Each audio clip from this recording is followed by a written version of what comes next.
other attributes. Okay. And having a constituency. Now, you ask the question, what else should be important?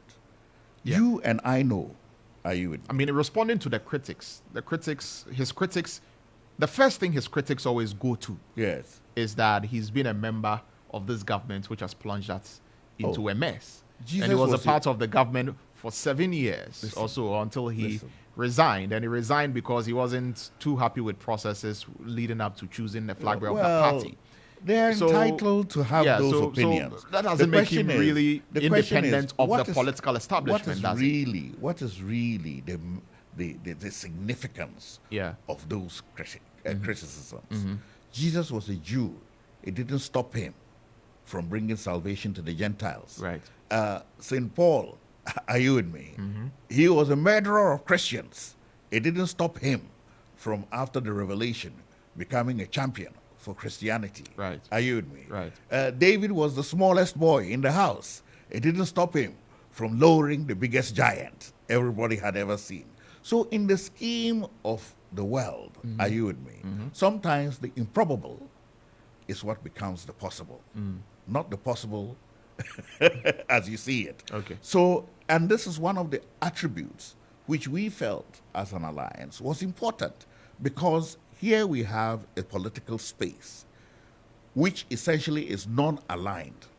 It's not NPP, it's not NDC.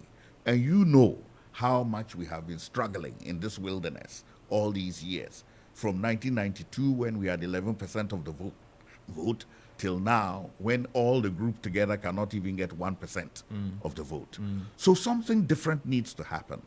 And in this world, often it's not so much the individual, but the timing and the sequence of events, as you have seen happening in all these elections in the democracies in Europe. All of a sudden, things have broken loose. So every situation has its time. And we believe that the time for ending the duopoly in Ghana now. and getting the emergence of a third alternative, are you with me, that can also occupy a significant portion of the political space to make a difference is now. And it has all the ingredients. One, it usually happens when one of the two major groups has broken up. And he has broken out of the NDC. In NPP, all the of the NPP. Yeah, NPP. Yeah. In all the incidences you see where a strong independent candidate has emerged, he didn't emerge from smoke. He emerged from somewhere. Yeah. You go to every single one of those countries, they were in one of the dominant parties. And it means that they've come to a point of realization where they feel that their vision for the nation will not be fulfilled where they are. And they need to cast that aside and prosecute it using a different vehicle.